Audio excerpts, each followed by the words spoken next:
नमस्कार, आप सभी का बहुत बहुत स्वागत है। आप देख रहे हैं स्पेशल स्टोरी। मैं हूं परवीन शेख। संभल से समाजवादी पार्टी के सांसद बर्क ने आखिरकार ये मान लिया कि उनका घर बिना नक्शा पास किए बना है। योगी का डंडा चलते ही सपा नेता की सारी हेकड़ी धरी की धरी रह गई। अवैध निर्माण और संभल हिंसा में मास्टरमाइंड बर्क के लिए हालात और ज्यादा पेचीदा हो चुके हैं। सपा नेता ने सीएम योगी से भी माफी की मांग की है, लेकिन सीएम योगी माफी देंगे या नहीं ये तो अभी साफ नहीं हो पाया है।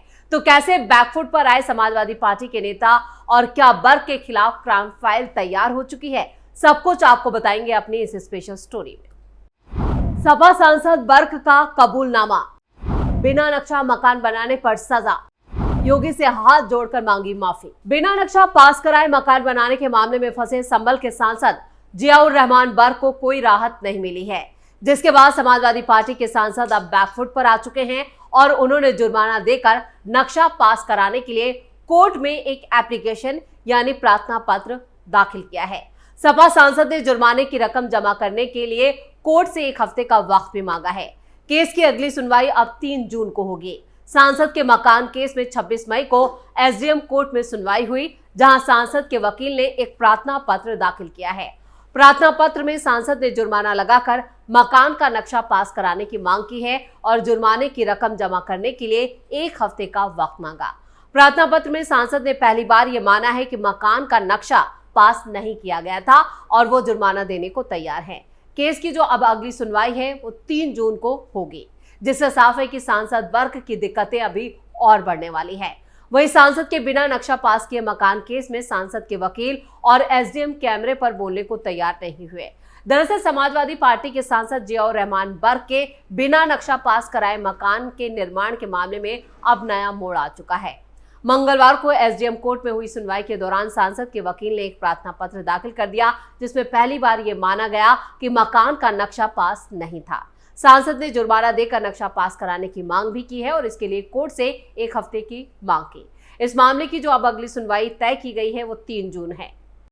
बुलडोजर एक्शन से बैकफुट पर एसपी सांसद। संभल के दीपसराय इलाके में सांसद के मकान के अवैध निर्माण को लेकर प्रशासन ने पिछले साल दिसंबर में ही पहला नोटिस जारी किया था और इसके बाद कई और नोटिस और सुनवाई के बावजूद सांसद की तरफ से कोई ठोस जवाब नहीं दिया गया था, जिसके चलते उन पर 500 रुपए का जुर्माना भी लगाया गया था।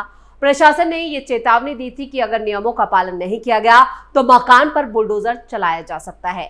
सोमवार को हुई सुनवाई में भी सांसद के वकील ने दाखिल प्रार्थना पत्र में कहा है कि सांसद जुर्माना देने को तैयार हैं और मकान का नक्शा पास कराने के लिए जो भी जरूरी कदम है वो उठाएंगे।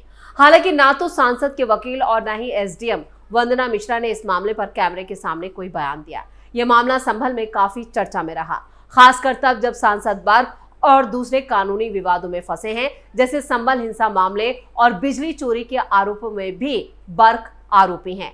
अब सबकी नजर 3 जून को सुनवाई पर टिकी है, जहां यह तय हो जाएगा कि सांसद को राहत मिलेगी या प्रशासन कोई सख्त कदम उठाएगा। आपको बता दें कि जो बर्क हैं उन पर कई मामले एक साथ चल रहे हैं। जो सर्वे के दौरान हिंसा हुई थी, उस हिंसा में भी मास्टरमाइंड बर्क को ही बनाया गया है, यानी एक के बाद एक कई कानूनी बैटल जो हैं वो बर्क के खिलाफ हैं और ऐसे में उन्हें फिलहाल राहत मिलती कोई नजर नहीं आ रही है। और इधर बर्क ने सीएम योगी से माफी की मांग भी की है, लेकिन अब सीएम योगी उन्हें माफ करते हैं या नहीं ये तो वक्त बताएगा। बर्क के खिलाफ क्राइम फाइल तैयार। खबरों के मुताबिक संभल हिंसा के मास्टरमाइंड संभल के ही सांसद जियाउर रहमान बर्क और जामा मस्जिद के सदर जफर अली हैं। पुलिस ने सदर जफर अली की केस डायरी कोर्ट में भी दाखिल की। केस डायरी में सदर जफर अली और सांसद जियाउर रहमान बर्क के संभल हिंसा के मास्टरमाइंड होने के कई सबूत सामने आ चुके हैं। खबरों के मुताबिक केस डायरी में सदर जफर अली का कबूलनामा है और सपा सांसद का उन पर जो दबाव था वो भी उन्होंने कबूल किया है कि वो भीड़ इकट्ठा करके सर्वे का विरोध कर रहे थे। और जो केस डायरी है उसके मुताबिक सदर जफर अली ने यह भी कबूल कर लिया है कि सपा सांसद बर्क ने उनसे फोन पर कहा था कि मैं बेंगलुरु में हूं और इतनी जल्दी संभल नहीं आ सकता, मेरे बाद आप ही सर्वा हैं, इसलिए लोगों को इकट्ठा करें और सर्वे का विरोध करें। इधर समाजवादी पार्टी के सांसद पर बड़े एक्शन के तहत ऑपरेशन बर्क भी चलाया जा रहा है।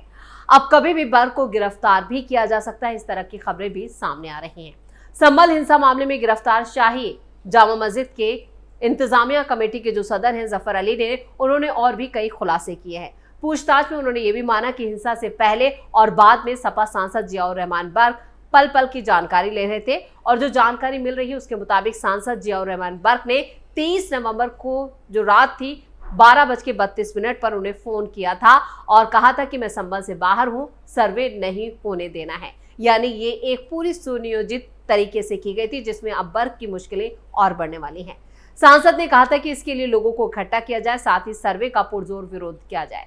इसके बाद संभल में हिंसा हुई और इसके बावजूद सांसद संपर्क में बने हुए थे सदर के। इतना ही नहीं, 25 नवंबर 2024 को सांसद के कहने पर ही पुलिस पर फायरिंग करने का आरोप भी मढ़ा गया था। दरअसल शाही जामा मस्जिद के सदर जफर अली को संभल हिंसा भड़काने के मामले में 23 मार्च को ही अरेस्ट कर लिया गया था और उसके बाद उनसे पूछताछ की गई थी और उसके बाद उन्हें जेल भेज दिया गया।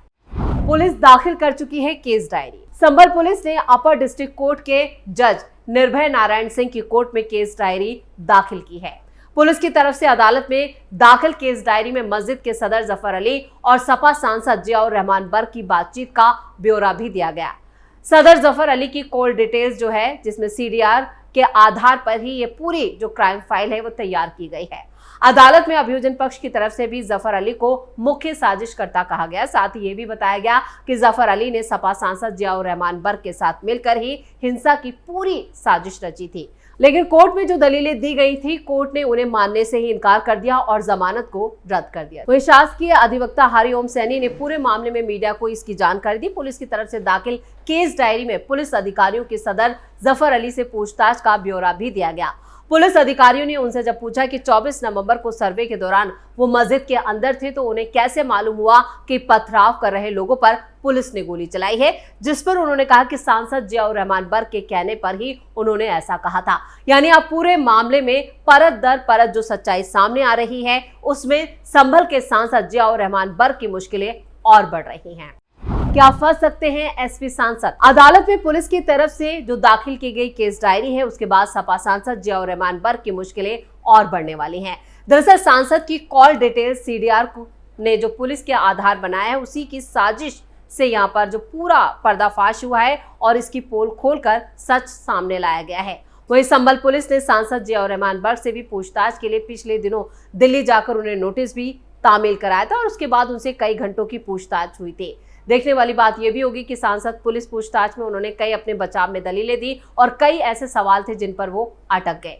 आपको बता दें कि 24 नवंबर को संभल जामा मस्जिद सर्वे के दौरान हुए बवाल में नामजद आरोपी सांसद जियाउर रहमान बर्क की मुश्किलें जो है वो कई हद तक बढ़ चुकी हैं। जामा मस्जिद कमेटी के सदर जफर अली के बयान से ये पुष्टि हुई है कि सांसद ने उन्हें कहा था कि भीड़ को इकट्ठा किया जाए और कोर्ट कमीशन को सर्वे करने नहीं दिया जाए, जिसके चलते भीड़ वहां इकट्ठा हुई और बवाल हो गया, जिसमें 4 लोगों की जान चली गई और 29 पुलिसकर्मी भी घायल हो गए थे। सहायक जिला शासकीय अधिवक्ता हरिओम प्रकाश उर्फ हरीश सैनी ने बताया कि जफर अली की पुलिस ने केस डायरी अदालत में दाखिल कर दी और उस केस डायरी के मुताबिक ही बवाल की साजिश 23 नवंबर की आधी रात को तैयार की गई थी। पुलिस की पूछताछ में जफर अली ने यह भी माना कि रात को सांसद से फोन पर बात हुई जिसमें उन्होंने कहा था कि मैं बेंगलुरु में है और ऐसा करो कि सुबह किसी भी हाल में मस्जिद का सर्वे नहीं होना चाहिए। अगर मस्जिद का सर्वे होगा तो संभल में हमारी कौम हम ही पर थूकेगी। तुम जामा मस्जिद के सदर हो और आपके कहने से लोग जमा हो जाएंगे। और अधिवक्ता ने यह भी कहा कि इसका पूरा जिक्र जो है वो केस डायरी में है। सदर ने ही इंतजामिया कमेटी की मीटिंग में कमेटी के कैशियर सुहेल खान के घर पर भी यहाँ पर जो मीटिंग थी वो भी की गई थी और कई लोगों से बातचीत की गई और इसकी जिम्मेदारी भी दी गई थी। 24 नवंबर को जब सर्वे के लिए कोर्ट कमीशन की टीम पहुंची तो वहां भीड़ पहले से ही इकट्ठा थी। जामा मस्जिद कमेटी के सदर जफर अली को 23 मार्च को ही गिरफ्तार किया गया था और उसके बाद ही उनसे पूछताछ की गई थी, जिसमें कई सवाल थे और पहले जो उनसे पूछताछ हुई थी उसमें 7 सवाल डायरी में भी दर्ज हैं। एक सवाल के जवाब में सदर ने पुलिस से कहा था कि उन पर काफी दबाव था। पुलिस ने जब सवाल किया कि किसका दबाव था तो सदर ने जवाब नहीं दिया, वो खामोश हो गए। पुलिस ने इसका जिक्र भी किया है, यानी यहाँ पर 6 सवालों के जवाब सदर ने जरूर दिए लेकिन पहले सवाल पर वो खामोशी अख्तियार कर गए। सांसद पर है भड़काऊ बयान देने का आरोप। कोतवाल में दर्ज रिपोर्ट में भी सांसद पर भड़काऊ बयान देने के आरोप रिपोर्ट में दर्ज किए गए, जिसमें विधायक इकबाल महमूद के बेटे सुहेल इकबाल पर भी भीड़ को भड़काने का आरोप है। अब जामा मस्जिद कमेटी के सदर ने जो जानकारी पुलिस को दी और उसके आधार पर ही सांसद की मुश्किलें काफी बढ़ गई हैं। हालांकि पुलिस ने यहाँ पर कई धाराओं में पहले ही मामला दर्ज कर लिया और यह पूरा मामला कोर्ट में चल रहा है और इस मामले की सुनवाई भी लगातार हो रही है। लेकिन जो 3 जून को बिना नक्शा पास कराए मकान जो बनवाया है जियाउर रहमान बर्क ने, उसमें भी उनकी दिक्कतें काफी बढ़ने वाली हैं। यानी लगातार एक के बाद एक कई मामलों में सांसद जो हैं वो फंसे हुए नजर आ रहे हैं, चाहे फिर वो बिजली चोरी का मामला हो, बिना नक्शा पास किए हुए मकान का मामला हो, या फिर हिंसा भड़काने का मामला हो। 3 मामलों में जियाउर रहमान बर्क की दिक्कतें इस कदर बढ़ गई हैं कि वो अब घुटनों पर आ चुके हैं और माफी की अपील कर रहे हैं। तो स्पेशल स्टोरी में इतना ही। वीडियो कैसा लगा कमेंट करके अपनी राय जरूर दें। वीडियो को लाइक करें, शेयर करें और कैपिटल टीवी को सब्सक्राइब जरूर करें। धन्यवाद।